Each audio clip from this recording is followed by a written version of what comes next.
This'll be interesting to say the least. How's everybody doing? It's your boy Airboy. I'm back with another FanBoyAaron review, and this time I will be taking a look at the Transformers Siege War for Cybertron Commander Class Jetfire. And prior to use, before we look at this guy, we're gonna take a look at his box. And yeah, it's a big one, fellas. So it's a big box. Guys and gals, take a look at this decent-sized box. I'm gonna lower the brightness just a little bit.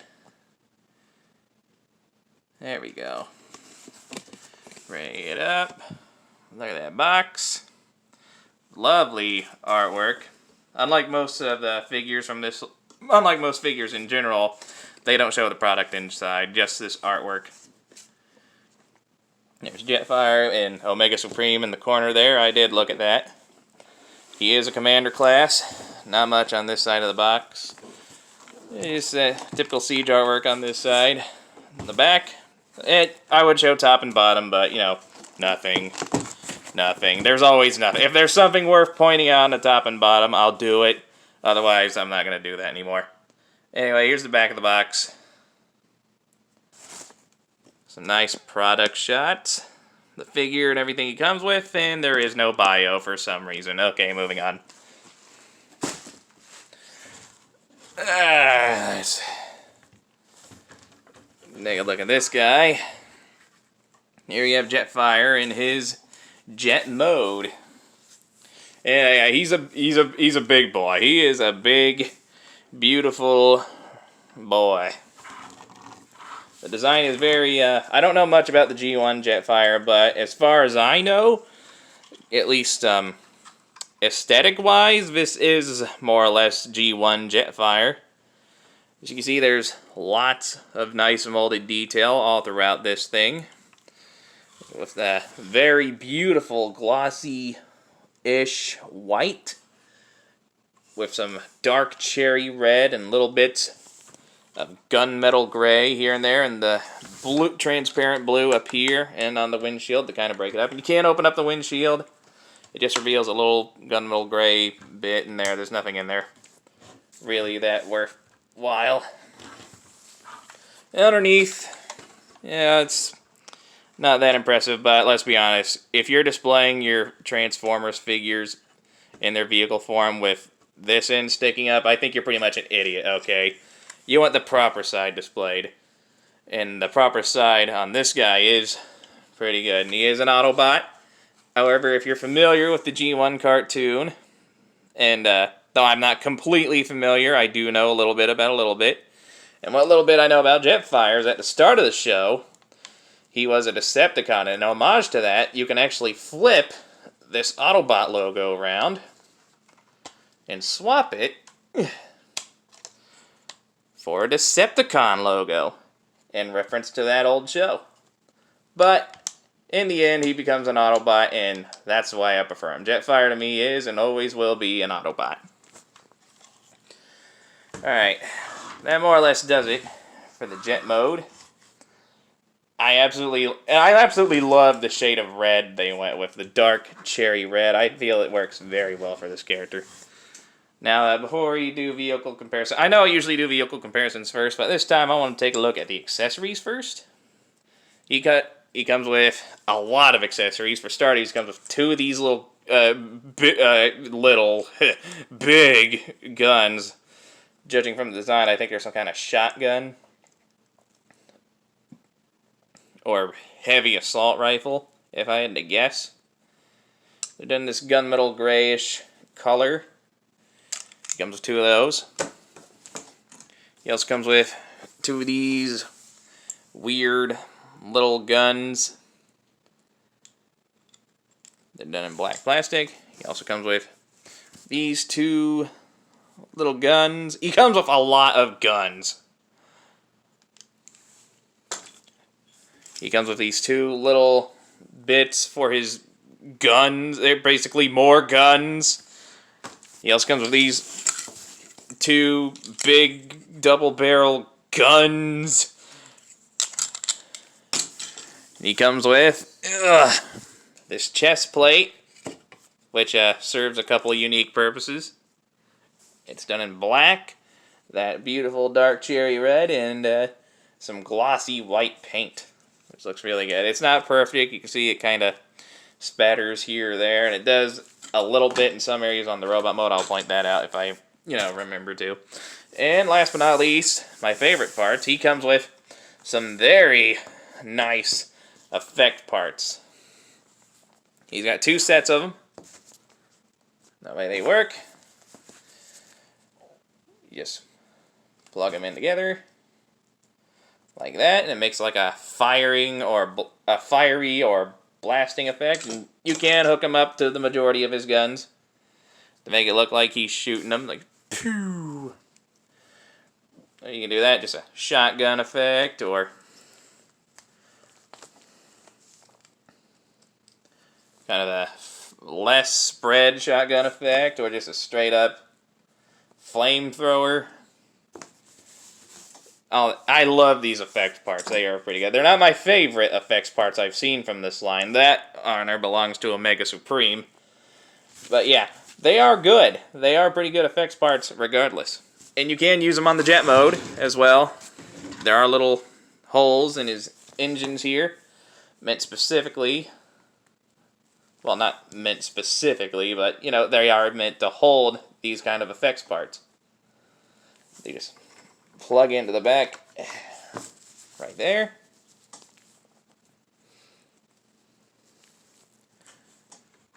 And right there. And it looks like, he's flying. Yeah, and you can flip up his landing gear to better simulate that. And you probably notice he has these little handles on either side. I'll show you how that works. Do I have a figure I don't have to transform to show it off? Yeah, he's not an Autobot, but we'll use him. My Combiner Wars drag strip. It'll work with any transformer that has a 5mm port in his hand. You just take it, plug it in there, and now you can make it look like Jetfire is carrying teammates into battle or carrying off enemies off the battleground. That's a neat little feature. I do like that. And you can just fold them up if you don't want to use them. Put that in right there. Put that in right there. Put the landing gear back out. And he does surprisingly roll very well on those landing gear wheels. That is pretty cool. And you can store all of his accessories on him. What you want to do, you want to take the big guns. You'll notice there's a little tab there, a little hole there on either side. Just press them together. Flip this handle down. Flip that handle down. And when you flip the handle on this one, you'll notice it's a double handle. That's because this one flips up when they're separate. So that one's the one you want to use when they're separate.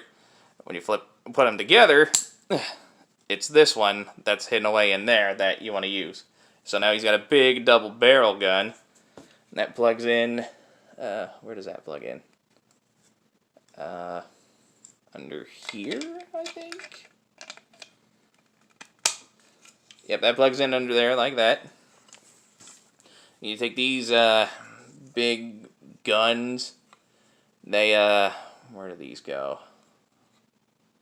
I think they go in here. Yeah, they go in there like that, I think. Don't judge me, I only handled this thing once since I got it. The same thing on this side. Wait, is that right? Yeah, I think that's right. There's also little tabs on the side of the big guns that also help to hold these in more securely. Then after that, hold on a second. I'm just going to take a quick little look at the instructions here. What do I want to do with that crap again? Let me see. Right, so those plug in there. And, oh, okay, so you take that, then you Oh, okay, I see. You want to combine these like that. Plug that. How do I plug that? Do I plug it in like that? Oh, yep, that's it. You configure it like that. Then you just tab it into the side like that. Do the same thing with these. Put them together. Plug it in, plug it in. And you tab it in. There's a little hole. Made for that little shape there on the gun. Plug it in. Then just plug it in. There you go. Then you just take the peg and plug it in that hole right there. You do have to fold down these little wings for it to fit properly, and god damn it. Plug in, damn you. There we go. And there you go. That's how you store all of his weapons and equipment on the vehicle mode. And speaking of vehicle mode, let's get on with the comparisons real quick. Focus. There we go. Alright. First comparison, here he is with the figure I might be looking at next, the Generations Voyager class Roadbuster. Here he is with the Siege War for Cybertron Leader class Shockwave. As you can see, he's Shockwave is a big figure. This guy is a huge figure. Here he is next to the Earthrise Wheeljack. And that seems like an accurate scale between a jet and a car. If I remember. I don't know scaling that well. Here he is with the Siege War for Cybertron Blue Streak. And remember, with Blue Streak, you're more or less comparing him to like 4 or 5 other figures. Here he is with Earthrise Optimus Prime. And last but not least, here he is with the old generation, or classics, Jetfire. Now this figure was okay, but this one, yeah, this one stomps that one out in every possible way. Alright, let's get down to transforming this guy. We're gonna remove all of his equipment. Ugh. Infect parts. We'll mess around with these more later. Now, the transformation is not overly complex, but it's not, you know, that simple. Some things do like to hold super securely, and just due to how big this thing is, like, there's a reason I did not show off the transformation for Omega Supreme. With my current recording limitations, I gotta work with what I got, so I might not be able to fit the whole transformation in detail on screen, and I might even have to do some things off screen to transform this guy, so, you know, just bear with me. Where do we want to start? Well, we start by flipping up the landing gear. I'm gonna raise the camera a little bit. Hopefully that'll help. I'm gonna fit what I can, but again, might have to do some things off camera. And then after that, we wanna... Again, I've only messed with this guy once since I got him, so this is still a learning experience for me. What do we want to do? We want to... I think we do want to separate the backpack from these rear intakes. Come on. Come on. Okay, there we go. Separate the backpack.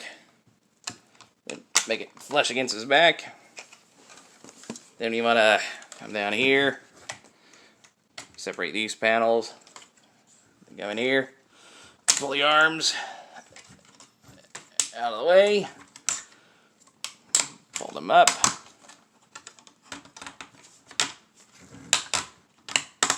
Like I I said, some things hold together on this guy super, super tight.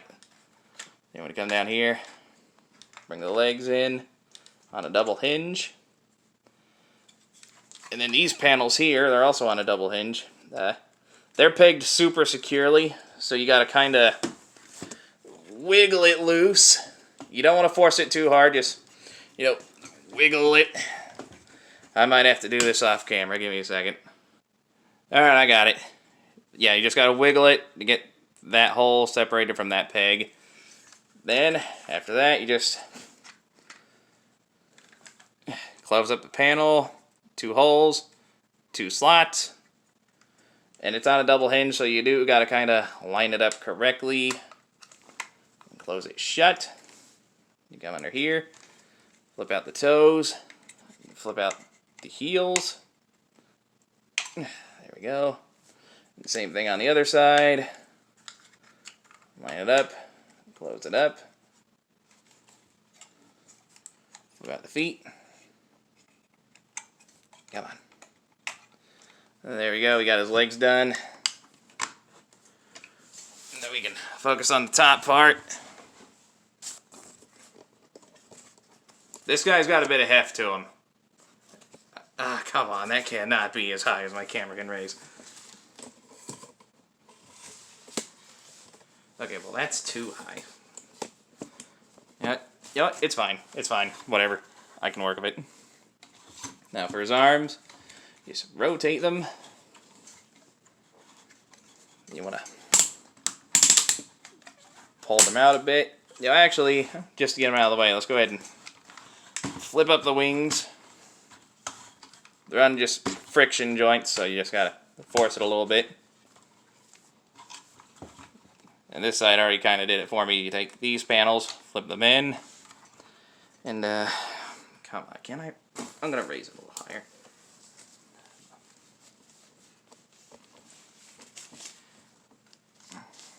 Higher.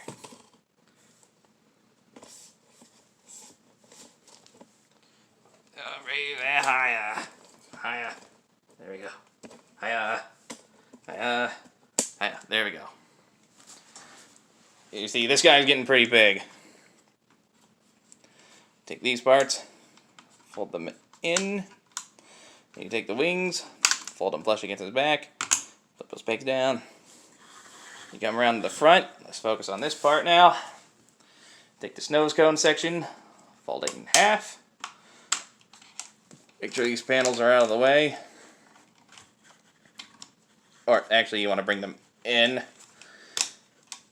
And then you fold them down, revealing the head. Oh, you know what? I forgot to do something. I gotta bring these back out. There you go. You notice they're on a hinge. As you're folding it down, just bring these up and over. Then you fold the chest down, revealing the head. If you got everything lined up correctly, should just be able to tighten everything up on his chest.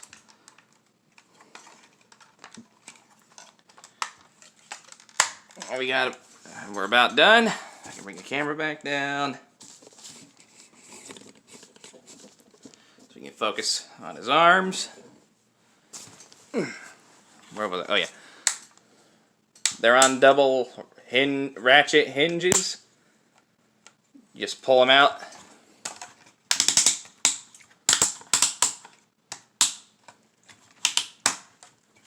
Let me come down here. You want to flip out his fist. Then you take this part, flip it in, take a little peg, plug it in that hole. Give it a nice firm press. Same on the other side. Flip out the fist, flip this in, plug that in, give it a nice firm press. And I think we got this guy. All done, and holy shit, I'm actually sweating from transforming this thing.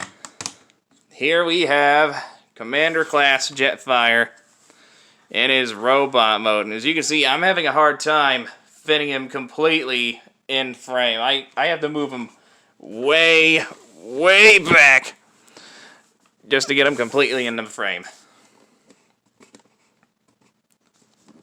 And even then, it's still kind of pushing it with the whole in-frame thing. Now, but of course, I got to bring him in close so I can show off his details. His face, as you can see, very reminiscent to G1 Jetfire. As you can see, there is a lot of nice mechanical detail all throughout this guy. Plenty of white paint.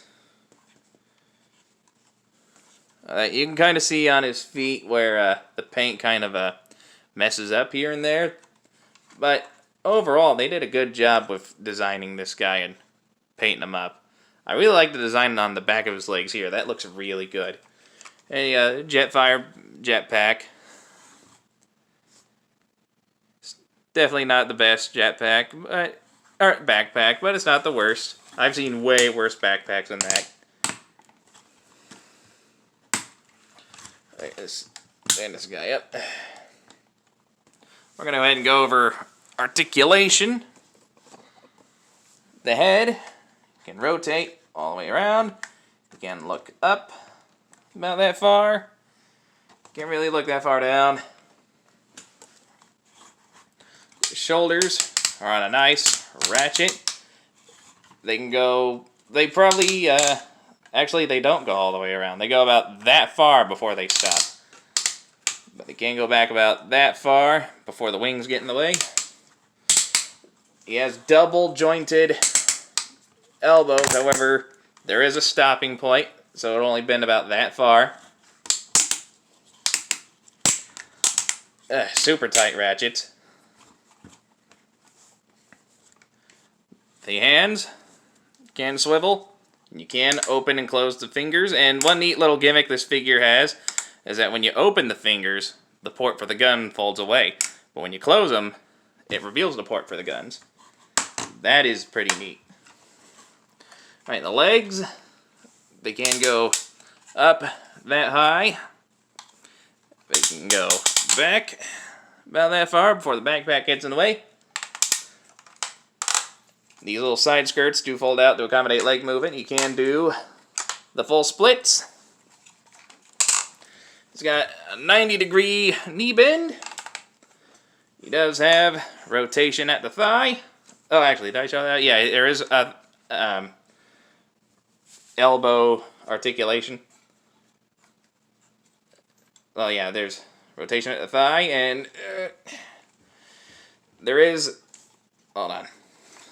You gotta pop it loose. That's one thing I forgot to mention. If you want to take advantage of the ankle tilt, you do have to pop the feet loose. As you can see inside, they're held in place via tab for the vehicle mode. You just gotta pop those loose for the robot mode, and you have a nice ankle pivot, and you can move the toes down. So yeah, you can get some decent poses out of this guy. Now, let's talk about his accessories. Let me just go ahead and take everything apart real quick. Come on.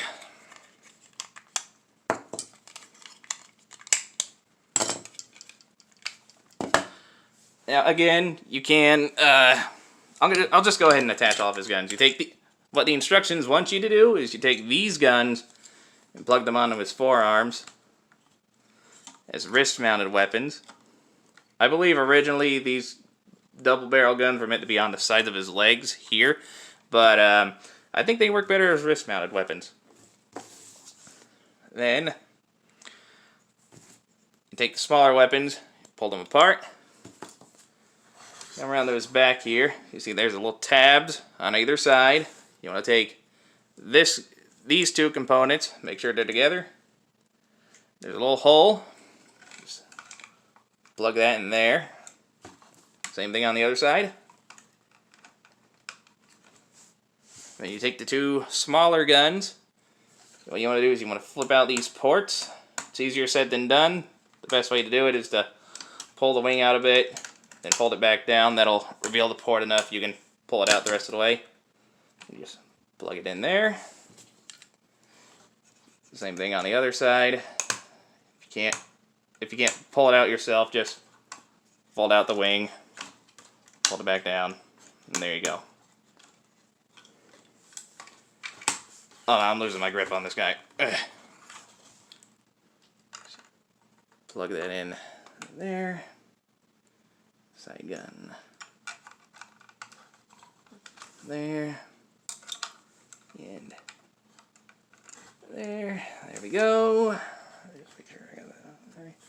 Alright.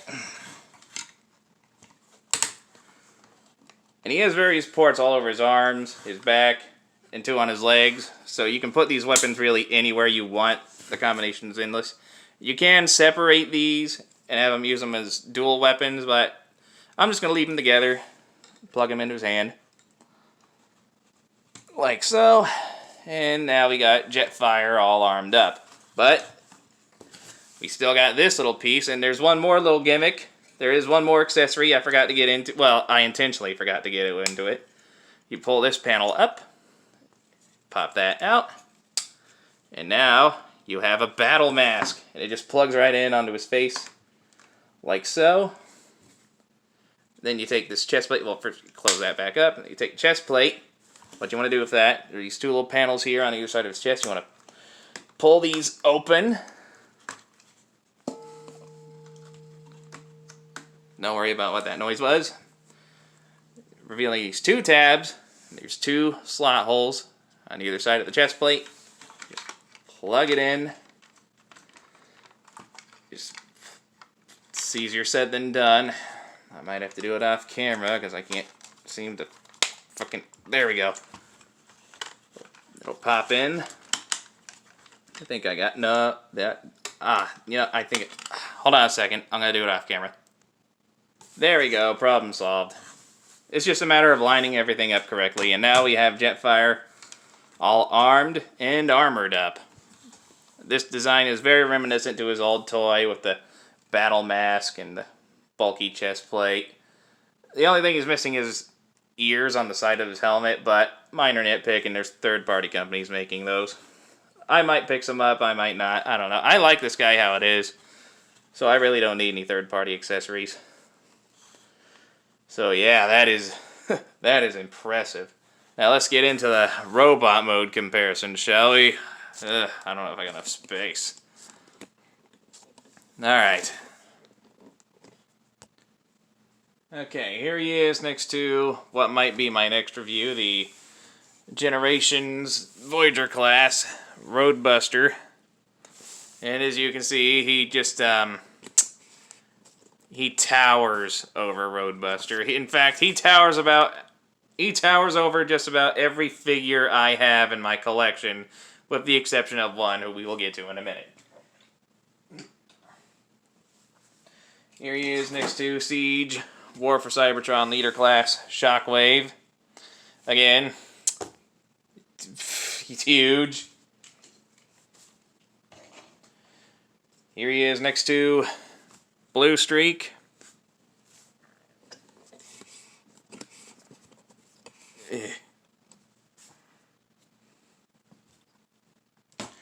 Here he is next to Wheeljack.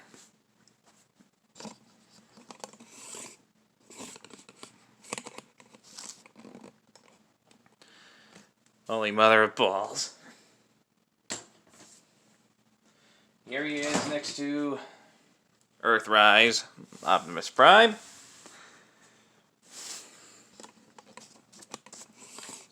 Oh my god, he's so big. Here he is with the old classics, Voyager class Jetfire from way back when. This one can't stand up on his own, unfortunately. But yeah, literally big improvement. And just cause, I'm gonna move him way back for this one. Here he is, next to Siege, War for Cybertron, Omega Supreme. As you can see, he stands up to his waist.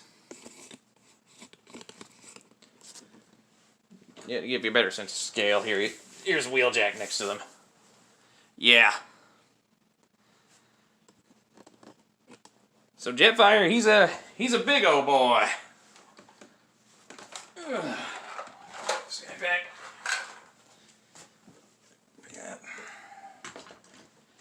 Come here, big boy.